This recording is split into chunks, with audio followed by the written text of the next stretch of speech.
ও দোস্ত, কোরআন কি জিনিস? কোরআনটা কি জিনিস? বাল হুয়া কুরআনুম মাজিদ ফি লাওহিম মাহফুজ।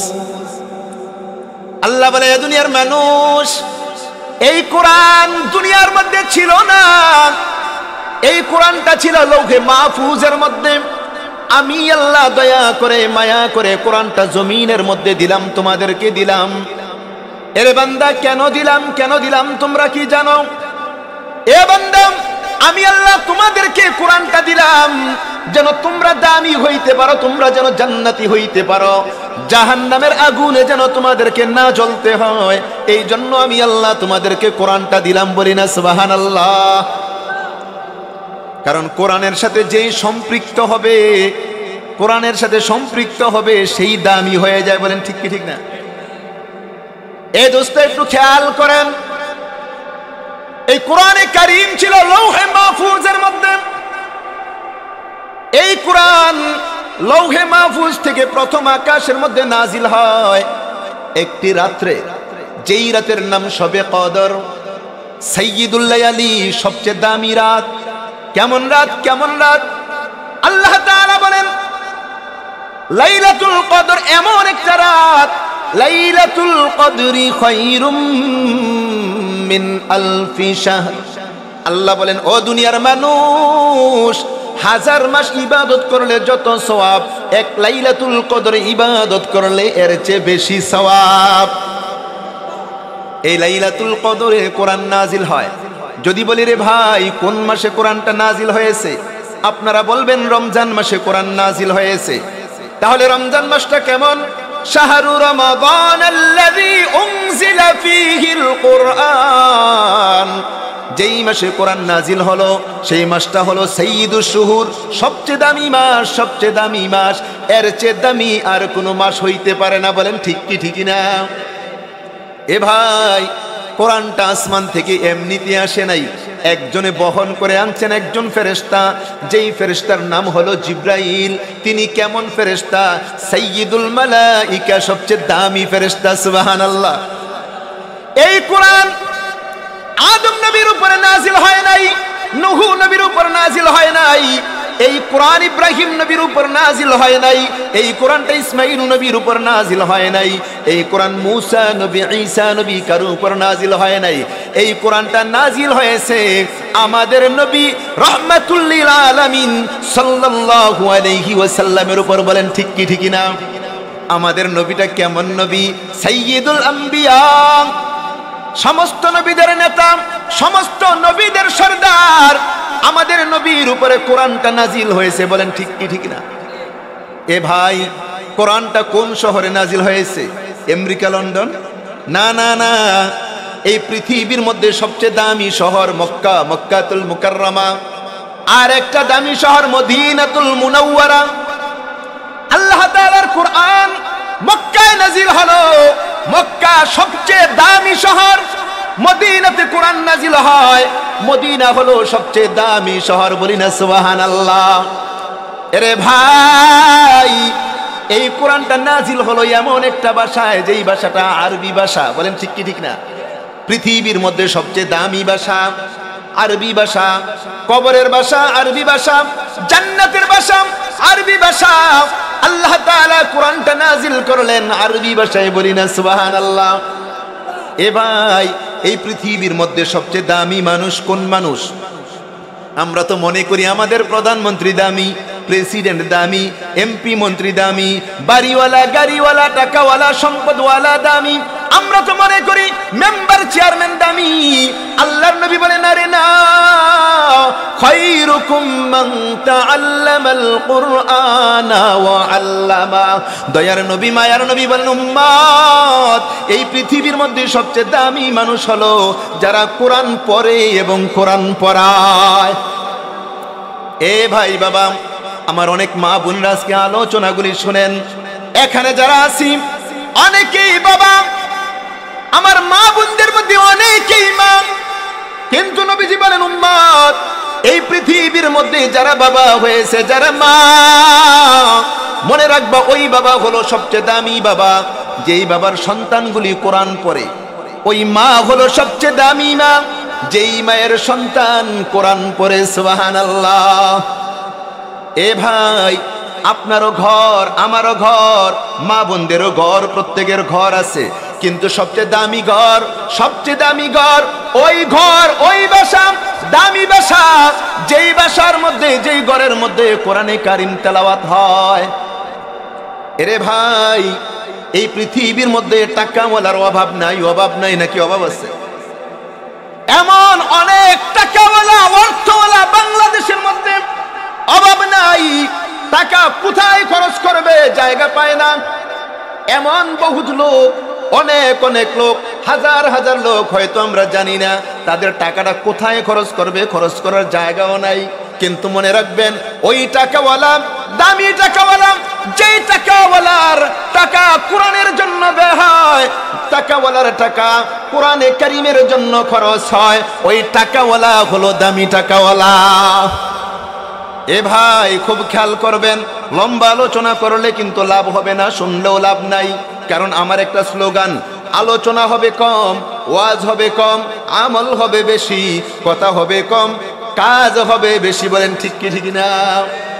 এরে ভাই, আল্লাহ তাআলা আপনাকে আমাকে সকলকে জবান দিলেন। এই যে জোরে বলেন, জবানটা কে দিলেন? আর জোরে কে দিয়েছেন? এ ভাই বাবা, মনে রাখবেন, ওই জবান দামি জবান, যেই জবান দিয়া কোরআনে কারিম তেলাওয়াত করা হয়, ওই হাত দামি হাত, যেই হাত দিয়া কোরআন শরীফ ধরা হয়, ওই চোখ দামি চোখ, যেই চোখ দিয়া কোরআনের দিকে তাকায়, সুবহানাল্লাহ, দামি হয়ে যান। অদুষ্ট, আপনি আমি যদি দামি হইতে চাই, কোরআনের সাথে সম্পৃক্ত হই, কোরআনের সাথে সম্পর্ক করি, একটু চিন্তা করে দেখেন, কম দামি কাপড় দিয়ে একটা গিলাপ বানায়, কোরআন শরীফকে ঢেকে রাখে, এই কাপড়টা কম দামি, কিন্তু মানুষ এই কাপড়টার মধ্যে চুমু খায়, বুকে লাগায়। কেন? কেন? কারণ কোরআনের সাথে লাগছে। বলেন ঠিক কি ঠিক না? কম দামের রেহাল, কাঠ দিয়ে একটি রেহাল বানায়, এই রেহালটা দামি হয়ে যায়, মানুষ বুকে লাগায়, চুমু খায়, পায়ে লাগলে সালাম করে, আল্লাহর কাছে তওবা করে, কারণ কাঠটা তো দামি না, কিন্তু কোরআনে কারীমের সাথে লাগার কারণে কাঠটাও দামি হয়ে গেল, রেহালটাও দামি। বলেন ঠিক কি ঠিক না? এরে ভাই, আল্লাহ তাআলা আপনাকে আমাকে চোখ দিয়েছেন, এই চোখ দিয়ে কত জায়গার মধ্যে তাকাই, কিন্তু নবীজি বলেন কিছু কিছু এমন দিক আছে যেই দিকে তাকাইলেই সওয়াব। আন-নাজরু ইলাল কাবা, কাবা ঘরের দিকে আপনি যত তাকায় থাকবেন ততই সওয়াব। এ ভাই, আল্লাহ তাআলা যাকে কবুল করবেন, মক্কা যাবেন, মদিনা যাবেন, মক্কা গিয়ে কাবা ঘরের পাশে বসবে আর কাবা ঘরের দিকে তাকায় থাকবে, দেখবেন কাবা ঘরের দিকে তাকায় থাকলে মজা আর মজা, মজা আর মজা, কেমন যে শান্তি। বলেন না কে দেন? কাবা ঘরের দিকে তাকায় থাকবো, যতক্ষণ তাকাইবো ততক্ষণ সওয়াব। আন-নাজরু ইলাল ওয়ালিদাইন, মা আর বাবা, মা বাবার চেহারার দিকে তাকায় থাকলেই সওয়াব। এ ভাই, শুধু সওয়াব তাই না, আল্লাহর নবী বলেন, আমার উম্মত, মা বাবার চেহারার দিকে তুমি যদি দয়ার নজরে, মায়ার নজরে তাকাও, আমার আল্লাহ তোমার আমল নামায় একটা কবুল হজের সওয়াব দিবেন। আন-নাজরু ইলাল মুসহাফ, কোরআনে কারিমের দিকে তাকায় থাকলেই সওয়াব। অনেক অবুঝ নির্বুধ আমি বলি, এরা বলে কোরআনে কারিম তেলাওয়াত করলে কোনো সওয়াব নাই, অর্থ না বুঝলে কোনো সওয়াব নাই। আমি বলি, আরে বোকা, কোরআন শরীফ তেলাওয়াতও করা লাগে না, কোরআনের দিকে তাকায় থাকলেও সওয়াব, কোরআনকে ধরলেও, মহব্বত করে ধরলেও সওয়াব, কোরআনকে বুকে লাগাইলেও সওয়াব, কোরআনের কে চুমু খাইলেও সওয়াব। বলি না আলহামদুলিল্লাহ? কেমন সওয়াব! আল্লাহর নবী, বিশ্ব নবী, রহমতের নবী, বরকতের নবী বলেন, আমার উম্মত, আল্লাহ তাআলার এই কোরআন, এই কোরআনের এক হরফ তুমি যদি তেলাওয়াত করো, আমার আল্লাহ তোমার আমল নামায় 10টা নেকি দান করবেন। জোরে বলেন, এক হরফ যদি তেলাওয়াত করি নেকি হবে কয়টা? আরো জোরে বলতে হবে কয়টা? আমরা যখন শুরুতেই বলেছিলাম আলহামদুলিল্লাহ, আলহামদুলিল্লাহ, এই আলহামদুলিল্লাহর মধ্যে হরফ আছে 8টা, এক হরফে 10 নেকি। জোরে বলতে হবে 8 হরফে কয় নেকি? আর জোরে কয় নেকি? এ ভাই বাবা, আমার মা বোন, আলহামদুলিল্লাহ বলতে দেরি হলো, আমার আল্লাহ আপনার আমার আমল নামার মধ্যে 80টা নেকি জমা করতে দেরি করে নাই। এই জন্য রে ভাই, কোরআনে কারীম এমন একটা কোরআন, যে কোরআন তেলাওয়াত করব, বলি ইনশাআল্লাহ। আর জোরে বলি না ইনশাআল্লাহ। এ ভাই, আল্লাহ তাআলা আপনাকে আমাকে কত কিছু দিলেন, এত নিয়ামত দিলেন, এত নিয়ামত। বলতে পারেন হুজুর আমরা তো গরিব মানুষ, হাজী সাহেব ধনী মানুষ, হাজী সাহেব তেলাওয়াত করবে, আমরা গরিব, আমরা তেলাওয়াত করব না, কারণ আল্লাহ আমাদেরকে নিয়ামত বেশি দেয় নাই না?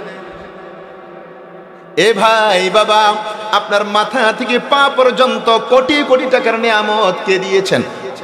আর জোরে কে দিয়েছেন? আমি যদি বলি বাবা আপনি তো গরিব, আপনার 2টা চোখ আমাকে দেন, আপনাকে আমি 10 লক্ষ টাকা দিব, বলেন কে দিবে? কে দিবে? তাহলে আপনার 2টা চোখের দাম কত? আপনার জবানের দাম কত? আপনার কানের দাম কত? আপনার নাকের দাম কত? 2টা হাতের দাম কত? 2টা পায়ের দাম কত? আপনার কিডনির দাম কত? আপনার বাল্বের দাম কত? হার্টের দাম কত? আপনার এই অঙ্গ প্রত্যঙ্গ সব কে দিয়েছেন? কোটি কোটি টাকার সম্পদ আপনার 3.5 হাত বডির মধ্যে আল্লাহ দিয়েছেন। খেলো না, কে দিয়েছেন? জন্ম থেকে মৃত্যু পর্যন্ত অসংখ্য অগণিত নিয়ামত, সব নিয়ামত জুড়ে বলেন না আমাদেরকে কে দিলেন? জমিন থেকে আসমান পর্যন্ত এত নিয়ামত আল্লাহ তাআলা আপনাকে আমাকে দিলেন। আল্লাহ তাআলা নিজেই কোরআনে কারীমের মধ্যে বলেন, ওয়াইন তাউদ্দু নি'মাতাল্লাহি লা তুহসুহা। এরে বান্দা, আমি আল্লাহ তোরে এত এত নিয়ামত দিলাম, গণনা করেও কোনোদিন শেষ করতে পারবি না। নিয়ামত কে দিলেন? এত নিয়ামত আল্লাহ তাআলা আপনাকে আমাকে কেন দিলেন? কেন দিলেন? আল্লাহ তাআলা বলেন, ওয়ামা খলাকতুল জিন্না ওয়াল ইনসা ইল্লা লিয়াবুদুন। জিন্দেগি আমদ বরায়ে বন্দেগি, বন্দেগি কুন বন্দেগি কুন বন্দেগি, জিন্দেগি বে বন্দেগি শর্মিন্দগি, বন্দেগি কুন বন্দেগি কুন বন্দেগি। আল্লাহ তাআলা বলেন, ও বান্দা, আমি আল্লাহ তোদেরকে এত নিয়ামত দিলাম, এত এত নিয়ামত দিলাম, একমাত্র আমি আল্লাহর গোলামি করবি। এরে বান্দা, আমি আল্লাহ তোদেরকে নিয়ামত দিলাম, আমি আল্লাহর গোলামি করার জন্য। বলেন না কার গোলামি? আমরা সবাই কার গোলাম? আর জোরে কার গোলাম? আমার বাবা কার গোলাম? আমার দাদা কার গোলাম? আপনাদের এলাকায় বকা আছে কিনা জানি না, আমাদের এলাকায় একটা বকা আছে, ওই গোলামের ফুল। আপনাদের এলাকায় আছে? হ্যাঁ, গোলামের সওয়াল নাকি গোলামের ছেলে, আমাদের এলাকায় কয় গোলামের ফুল। আর এই বকাটা দিলে যে রাগ হয়, কি আমারে গোলামের ফুল কইলি, আরে তোমারে গোলামের ফুল কইছে তুমি রাগ হও। আমি তো বলি আমি গোলামের ছেলে, আমার বাবা গোলামের ছেলে, আমার দাদা গোলামের ছেলে, পৃথিবীর প্রত্যেকটা মানুষ গোলামের ছেলে। বলেন ঠিক কি ঠিক না? কিন্তু গোলাম কার গোলাম? জোরে বলেন কার গোলাম? ও দোস্ত, তুমি বক্তা হইলা, তুমি যদি মালিকের গোলাম না হইতে পারো, বক্তাগিরি লাভ হবে না। ইমাম হইলা আল্লাহর গোলাম হইতে পারো না, কোনো লাভ হবে না। তুমি যত বড় বীর বাহাদুর, আল্লাহর গোলাম হইতে পারো নাই, কোনো লাভ হইবে না। 1 নাম্বার কার গোলাম? জোরে বলেন কার গোলাম? दुनियादारी नहीं हमको जरूरत, गुलाम अपना बना हमको खुदाया। আল্লাহ ওয়ালারা দোয়া করে, মালিক আমি এমপি মন্ত্রী ধনী হইতে চাই না, আমি বক্তা হইতে চাই না, আমি মানুষের সম্মানও চাই না। ওরে মালিক, আমি তো চাই শুধু তোমার গোলাম হইতে, তোমার গোলাম হইতে। জোরে বলেন না কার গোলাম? আর জোরে বলতে হবে কার গোলাম? এ ভাই, গোলামি করার সময়ও কিন্তু বেশি দিন পাওয়া যাবে না। অল্প কয়েকটা দিন আপনি গোলামি করতে পারবেন, আমি গোলামি করতে পারবো, আমার মা বোনগুলি অল্প কয়েকদিনই গোলামি করতে পারবেন। কারণ হঠাৎ করে একজন চলে আসবেন যার নাম হলো আজরাইল। আসবে কি আসবে না? বলেন না আসবে কি আসবে না? না, মনে হয় ইমাম সাহেবের কাছে আসবে না, এলাকার মাতবরের কাছে আসবে না। कैसी कैसी खूबसूरत रानो या शहजादिया, कैसी कैसी खूबसूरत रानया शहजादिया, तन बदन सब गल गया है शक्ल सूरत क्या हुई।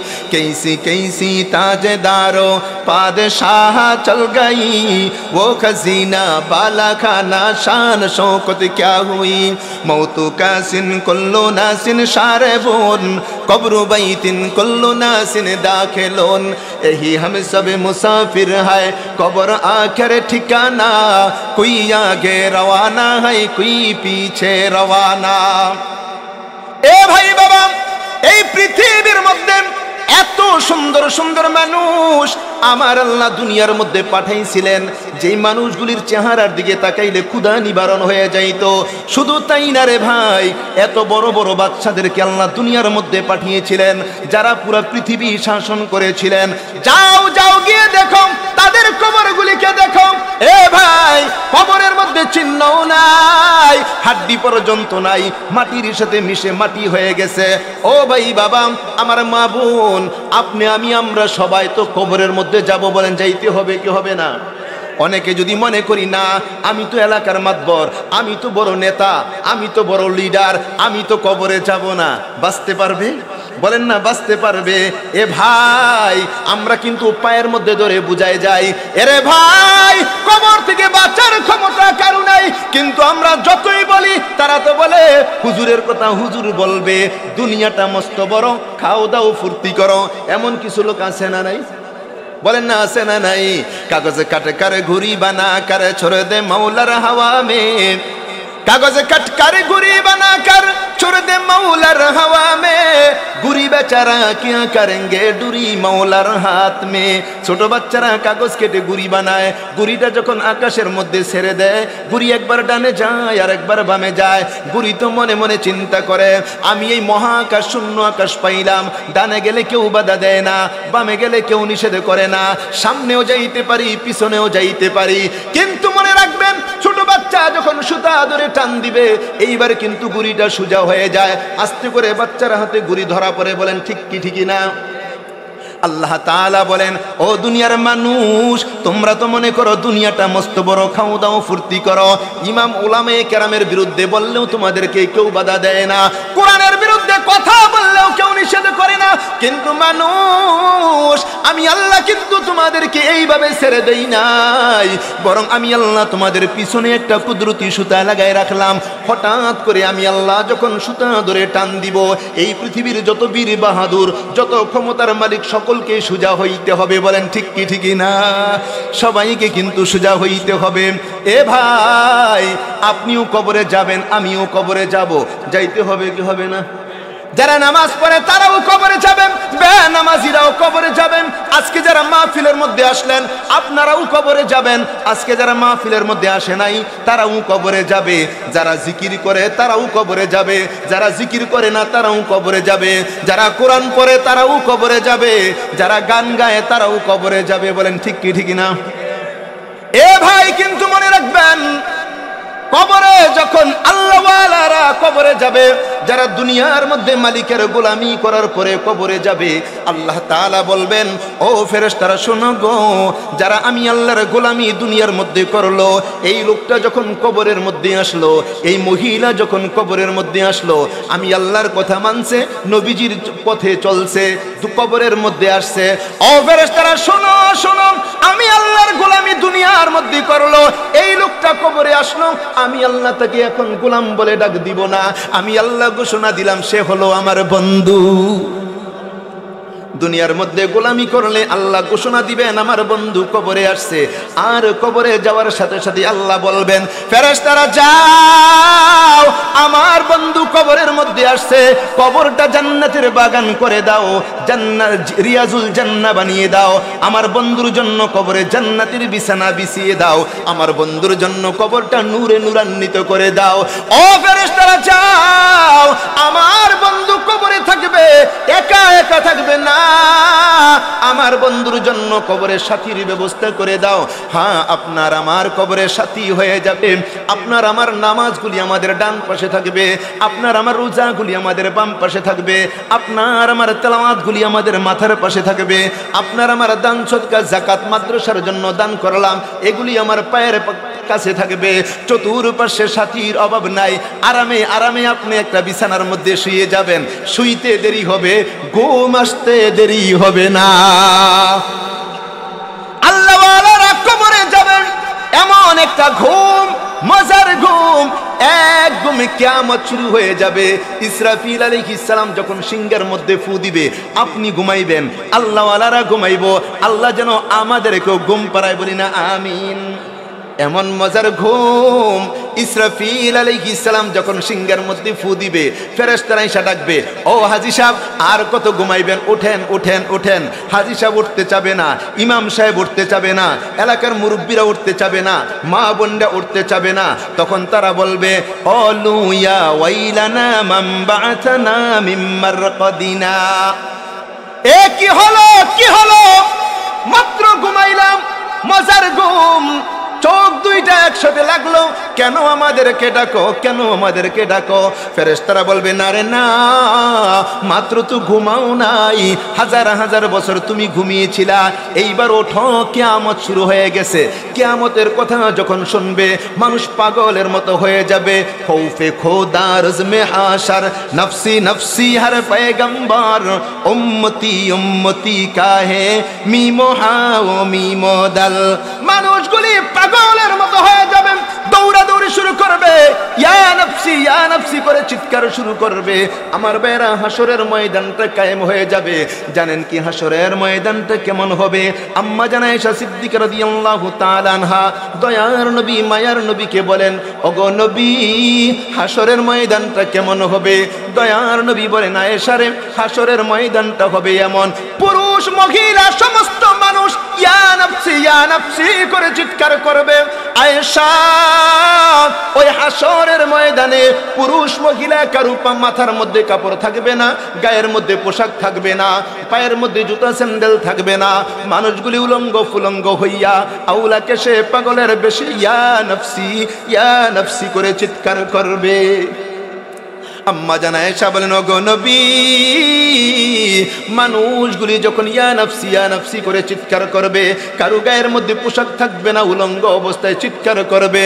ইয়া রাসূলুল্লাহ, ওই হাসরের ময়দানে আমি আয়েশার অবস্থাটা কেমন হবে? নবী বলেন, আয়েশা, তোমারও গায়ে পোশাক থাকবে না, তুমি উলঙ্গ ফুলঙ্গ হইয়া আউলা কেশে পাগলের বেশে ইয়া নফসি করে চিৎকার করবা। আম্মা জানা আয়েশা বলে, ওগো নবী, আমার কি লজ্জা লাগবে না, আমার কি শরম লাগবে না? দয়ার নবী বলেন, না রে না, তোমার কোনো লজ্জা শরম লাগবে না। এর কারণ হলো ওই দিন কেউ তোমার দিকে তাকাইবে না, তুমিও কারো দিকে তাকানোর ক্ষমতা পাইবা না। মানুষগুলি পাগলের মতো হয়ে থাকবে। আর ভাইরাম, ওই হাসরের ময়দানে আপনার আমার হাতের মধ্যে আল্লাহ তাআলা আমলনামা দিয়া দিবেন। সূরা কাফের মধ্যে আল্লাহ তাআলা বলেন, প্রত্যেকটা মানুষের হাতে যখন আমলনামা দেওয়া হবে আপনিও তখন চিৎকার করে বলবেন, আমিও তখন বলবো, আমার সভাপতি সাহেব বলবেন, মালি হাযাল কিতাব, মালি হাযাল কিতাব, মালি হাযাল কিতাব লা ইউগাদিরু সগীরাতান ওয়ালা কাবীরাতান ইল্লা আহসাহা। মানুষগুলি বলবে, মালিক, এটা কেমন একটা আমলনামা দিলা গো? আয় আল্লাহ, দুনিয়ার মধ্যে ছোট্ট একটা কাজ করলাম, এই কাজটাও ছাড়ো নাই। আমি দুনিয়ার মধ্যে একবার সুবহানাল্লাহ বলেছি, এর সওয়াবটাও চলে আসছে। আমি দুনিয়ার মধ্যে একটা গুনার কাজ, ছোট্ট একটা ভকা দিয়েছি, আমি একটা ধমক দিলাম, আমি একটা গাছের পাতা ছিঁড়লাম, এইটাও তো আজকে আমলনামার মধ্যে চলে আসছে। আয় মালিক, কেমন আমলনামা দিলাম। আয় আল্লাহ, বাজারে গিয়েছিলাম, বাদামওয়ালা থেকে হঠাৎ করে একটা না বলে বাদাম খেয়েছিলাম, একটা বুট খেয়েছিলাম, এই গুনাহটাও চলে আসছে। ফামাইয়া আমাল মিসকালা যাররাতিন খায়রান ইয়ারা ওয়া মাইয়া আমাল মিসকালা যাররাতিন শাররান ইয়ারা। আল্লাহ বলে, বান্দা, দুনিয়ার মধ্যে তুমি যা যা করবা নিজের চোখে দেখতে পারবা। ভালো কাজ করবা, ভালো কিছু দেখবা, খারাপ কাজ করবা, খারাপ কিছু দেখবা। দেখতে হবে নি বলেন? আমলনামা দিবে না? जैसी करनी वैसी भरनी, ना माने तू करके देख, बेहेश्त भी है दुज़्क भी है, न माने तू मर के देख। ভালো কাজ করলে তো ভালো পাইবো, খারাপ কাজ করলে তো খারাপ পাইবো। এ ভাই বাবা, আল্লাহর নবী, রহমতের নবী, বরকতের নবী বলেন, উম্মত, পৃথিবীর প্রতিটা মানুষ ওই দিন আফসোস করবে, আফসোস করবে, আল্লাহর কাছে বলবে, মালিক, আমরা তো বুঝি নাই, আমরা তো বুঝি নাই। আল্লাহ আমাদেরকে আবার দুনিয়ার মধ্যে পাঠাও। তুমি যদি আমাদেরকে দুনিয়াতে পাঠাও, আল্লাহ তোমার কাছে ওয়াদা করলাম, কথা দিলাম, দুনিয়াতে পাঠাইবা, শুধু মসজিদে থাকবো, জিকির করব, তেলাওয়াত করব, আল্লাহ তোমার কাছে দোয়া করব। আয় আল্লাহ, আবার দুনিয়াতে পাঠাও, গুনাহ করব না, অন্যের হক মারব না, আল্লাহ মানুষের মনে কষ্ট দিব না, মা বাবার মনে কষ্ট দিব না। বলেন না, আল্লাহ কি আবার পাঠাইবেন? আবার পাঠাইবেন আল্লাহ? আহা, रोने की वक्त जब रोया नहीं, वक्त जाने के बाद रोने से कुछ फायदा नहीं। रे भाई, ইবাদতের সময় যদি ইবাদত না করি, চোখ দুইটা যখন বন্ধ হয়ে যাবে, চিৎকার করলেও আর আল্লাহ সুযোগ দিবে না, সময় দিবে না। এ ভাই, অনুরোধ করে যাই, আমার আল্লাহ কোরআনে কারীমের মধ্যে বলেন, ইয়া আইয়ুহাল্লাযীনা আমানু কু আনফুসাকুম ওয়া আহলিকুম নারা।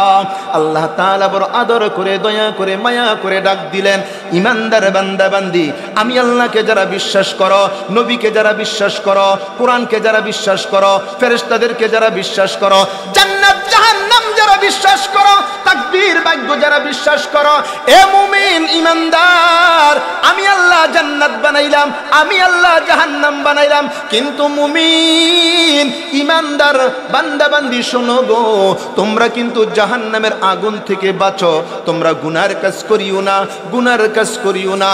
আল্লাহ দয়া করে বলতেছেন, আল্লাহ তাআলা ভালোবেসে বলতেছেন, উ আনফুসাকুম ও আহলিকুম নারা, জাহান্নামের আগুন থেকে নিজে বাঁচো, পরিবার পরিজনকে বাঁচাও, সন্তানকেও বাঁচাও। কে বলেছেন? জোরে বলেন, কে বলেছেন? দোস্ত, জাহান্নামের আগুন থেকে আল্লাহ বাঁচার জন্য বলছেন।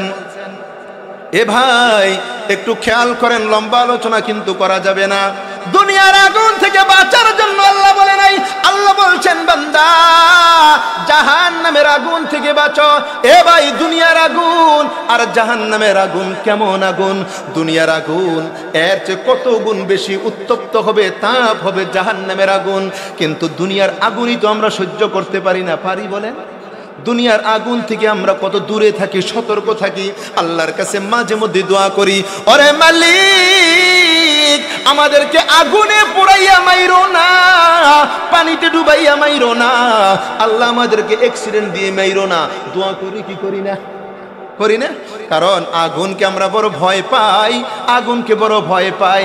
দুনিয়ার আগুন যেমন ঢাকা নিমতলার মধ্যে আগুন লেগেছিল, সাবার কারখানার মধ্যে আগুন লেগেছিল, অনেক জায়গায় যখন আগুন লাগছে, আমরা বিভিন্ন মাহফিলে দোয়া করেছি। জুমার মসজিদের মধ্যে নামাজের পরে সবাইকে নিয়ে দোয়া করলাম, ও মালিক, যাদের শরীরের মধ্যে দুনিয়ার আগুন লাগছে রে আল্লাহ, জাহান্নামের আগুন আল্লাহ তাদের শরীরের মধ্যে লাগাইও না, লাগাইও না। ও ভাই, দুনিয়ার আগুন যাদের শরীরে লাগছে, তাদের অবস্থাটা কি হয়েছে? আমরা তাদের জন্য অনেক মায়া করেছি, তাদের জন্য মায়া লাগে, তাদের জন্য দয়া লাগে, তাদের জন্য কান্না করি, তাদের জন্য দোয়া করি। দুনিয়ার আগুন লাগার কারণে আমরা চিৎকার করি, অথচ দুনিয়ার আগুনটা কেমন আগুন? যাদের শরীরে লাগছে, কি হয়েছে? হয়তো কয়েকটা দিন হাসপাতালে কাতরাইছেন, কয়েকটা দিন কষ্ট করেছে, তারপরে সুস্থ হয়ে গেছে, অনেকেই দুনিয়া থেকে বিদায় হয়ে গেছে। এর চেয়ে বেশি কিন্তু আর কিছুই হয় নাই। কিন্তু রে ভাই, জাহান্নামের আগুন যদি শরীরে লেগে যায়, জাহান্নামের আগুন যদি লেগে যায় এই মানুষটা বাঁচবেও না মরবেও না। জাহান্নামের আগুন যার শরীরে লাগবে বাঁচবেও না মরবেও না, তার জন্য কারো কোনো মায়াও হবে না, কারো কোনো দয়াও হবে না, কারণ তাদের চিৎকার কেউ শুনবে না, তাদের কান্না কেউ শুনবে না, তাদের এই করুণ পরিস্থিতি কেউ দেখবে না, কারণ ফেরেশতারাই তাদেরকে আযাবগুলি দিবে। যেই ফেরেশতারা আগুনের মধ্যে থাকবে, আগুন দিয়া যারা শাস্তি দিবে, ওই ফেরেশতা এমন ফেরেশতা হবে, ফেরেশতাগুলি হবে অন্ধ, তারা দেখবে না, ফেরেশতাগুলি হবে তারা বধির, তারা কানেও শুনবে না, চিৎকারও শুনবে না, তাদের করুণ অবস্থাও দেখবে না, কারো মায়াও লাগবে না, দোয়াও করবে না, বাঁচানোর জন্য চেষ্টা করবে না। বলেন ঠিক কি ঠিক না? আল্লাহ তাআলা বলেন, ইয়া আইয়ুহাল্লাযীনা আমানু কু আনফুসাকুম ওয়া আহলিকুম নারা। আল্লাহ বলে, বান্দা ওই জাহান্নামের আগুন থেকে নিজে বাঁচাও, পরিবার পরিজনকেও বাঁচাও, মা বাবারে বাঁচাও, বিবিরে বাঁচাও, সন্তানরেও বাঁচাও। এ ভাই, আজকে আমরা অনেকেই বলে, হুজুর আমি তো আমার সন্তানরে বলি সন্তান নামাজ পড়, ও সন্তান কোরআন পড়, কিন্তু না কোরআন সন্তান নামাজ পড়ে না, সন্তান কোরআন পড়ে না। বিবিরে বলি, বিবি তুমি নামাজ পড়ো, না মানে না, আমি কি করব? মানে না, কি করব? দোস্ত, আপনার সন্তান যদি দুনিয়ার কোনো আগুনের মধ্যে ঝাঁপ দিতে চায়, আপনি কি বলবেন? এ সন্তান আগুনে ঝাঁপ দিস না, এইভাবেই বলবেন। সামনে আগুন, আপনার সন্তান দৌড় দিল, আগুনে ঝাঁপ দিয়া পড়বে, তো আপনি কি করবেন? সন্তান বাবা যাইস না আগুনে, যাইস না আগুনে, এই করব না, দৌড়ে যাব, দৌড়ে যাব, চিৎকার করব, পাগলের মতো হয়ে যাব, ও সন্তান আগুনে যাইস না, আগুনে গেলেই তো মরবি। দুনিয়ার আগুন থেকে বাঁচার জন্য চিৎকার করব, আর জাহান্নামের আগুন থেকে বাঁচানোর জন্য কত বেশি চিৎকার করার দরকার ছিল, আমরা কতটুকু করি? বলেন কতটুকু করি? আমাদের কোনো দায়িত্ব নাই? বলেন দায়িত্ব নাই? হ্যাঁ, কুল্লুকুম রাঈন ওয়া কুল্লুকুম মাসউলুন আন রাইয়াতিহি। আল্লাহর নবী বলেন, ও দুনিয়ার মানুষ, তোমরা প্রত্যেকেই দায়িত্বশীল। আল্লাহ তাআলা তোমাদেরকে যাদেরকে বাবা বানাইলেন, সন্তানের ব্যাপারে তোমাদেরকে জিজ্ঞাসা করবে, সন্তানকে কি ঠিক মতো দিন শিক্ষা দিয়েছো কিনা? যারা স্বামী হয়েছ তোমাদেরকে আল্লাহ তাআলা প্রশ্ন করবেন, তোমার বিবিকে দিন শিখাইছো কিনা, পর্দায় রাখছো কিনা? জিগাইবেন আল্লাহ, জিগাইবেন আল্লাহ। হ্যাঁ দোস্ত, শুধু আপনাদেরকে জিগাইবে, আমাদেরকে জিগাইবে। ইমাম, মুসল্লিদের খবর নিয়েছ, মুসল্লিরা নামাজ পড়ছে কিনা? ও বক্তা, শ্রোতাদের খবর নিয়েছ, নামাজ পড়ছে কিনা? দোস্ত, আপনারা মনে করেন ওয়াজগুলি আমি আপনাদের জন্য করতেছি না? এই ওয়াজগুলি আপনাদের জন্য করি, কারণ আপনারা তো কবরে যাবেন, আর আমরা যারা বক্তা আমরা তো কবরে যাব না, যাব না আমরা কবরে। এই ওয়াজ আপনাদের জন্য যতটুকু জরুরি, এর চেয়ে বহুগুণ বেশি জরুরি বক্তাদের। কারণ আল্লাহ প্রথম ধরবেন বক্তাকে, লিমা তাকুলুনা মা লা তাফআলুন। ও বক্তা, তুমি বয়ান করেছো, তুমি নিজেই তো আমল করো না, নিজেই তো আমল করো না। অবস্থা কি হবে? মাঝে মধ্যে বড় টেনশনে পড়ে যায় দোস্ত।